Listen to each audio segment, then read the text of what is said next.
Di bab ketujuh ini, pengarang kitab ini mengingatkan kepada kita bahwa bagaimana besarnya cinta kedua orang tua kita kepada kita.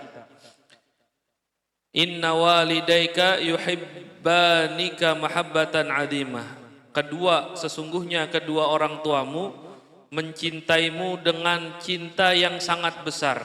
Seluruh orang tua itu pasti cinta sama anaknya, walaupun nggak bilang. Apalagi bapak nggak pernah bilang sama anaknya, saya cinta kamu, nggak, gengsi kalau bapak. Mungkin ke anak perempuannya iya, tapi kalau anak laki-laki nggak. Ibu juga kadang nggak pernah. Tapi nggak usah pakai bilang cinta-cintaan, nggak ngomong I love you, orang tua itu sangat cinta kepada kita. Itu fitrahnya. Hewan aja sama anaknya ngejaga. Makanya kalau ada manusia buang anaknya, itu udah lebih keji daripada hewan. Wa'iyadu billah. Wahuma sababa wujudika. Kedua orang tua kita menjadi sebab adanya kita. Jadi sebab, kalau nggak ada orang tua nggak ada kita. Kalau nggak ada kakek nenek kita nggak ada kita. Kalau ibu sama bapak kita nggak ketemu atau nggak Allah ciptain, nggak ada kita. Jadi sebab. Makanya mau sejahat apapun, misalnya ada orang tuanya yang nggak benar, orang tuanya nggak baik, orang tuanya jahat, tetap mereka adalah sebab. Karena adanya orang tua kita tetap bakti, tetap kita disuruh nurut sama orang tua kita. Kenapa? Karena orang tua kita menjadi sebab. Udah Allah takdirin. Ustadz, saya kan nggak pernah minta jadi anak ini. Biasanya ada anak-anak tuh kalau kita di film tuh orang tuanya jahat sampai apa disumpahin mati. Padahal dia nggak tahu kalau orang tua udah mati nggak bakal ada gantinya. Segala sesuatu kalau meninggal itu atau pergi atau hilang ada gantinya, kecuali orang tua. Kalau udah meninggal nggak ada gantinya. Kan ada Ustadz, bapak tiri, ibu tiri, tetap nggak sama. Beda sama ibu kandung sama bapak kan kandung. Biasanya begitu ngomongnya.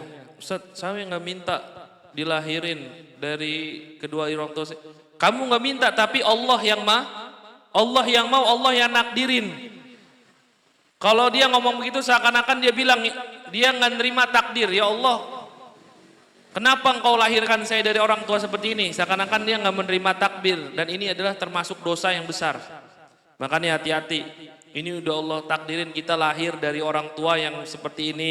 Ya udah, alhamdulillah kita tahu omongan seperti ini. Biar apa? Biar ngaji, biar tahu. Walaupun keadaan orang tua kita bagaimana, akhlaknya, bagaimana kehidupannya, tetap jadi anak harus bisa. Mudah-mudahan anak yang soleh, soleha.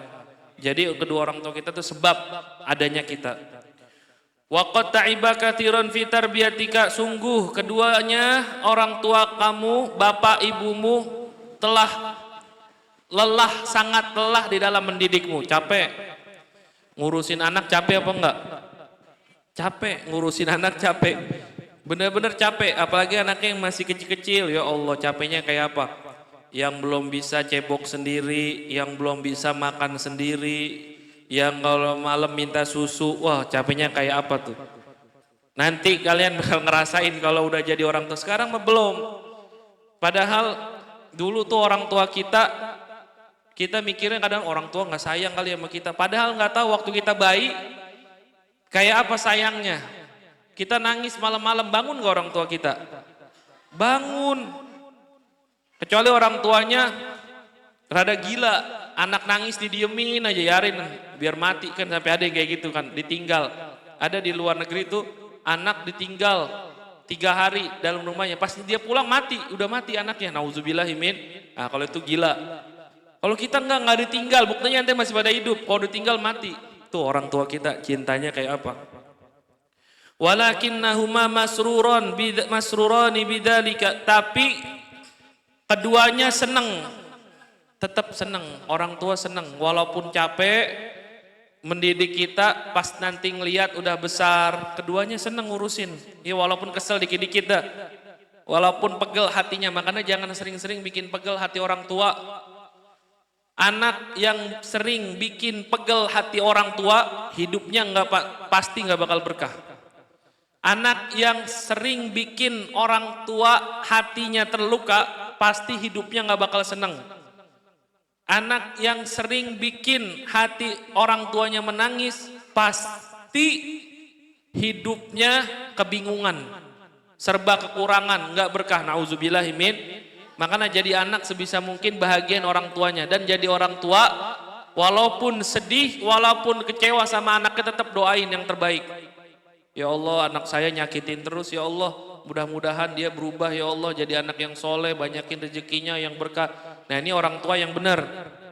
Walaupun kecewa sama anaknya, tetap doain.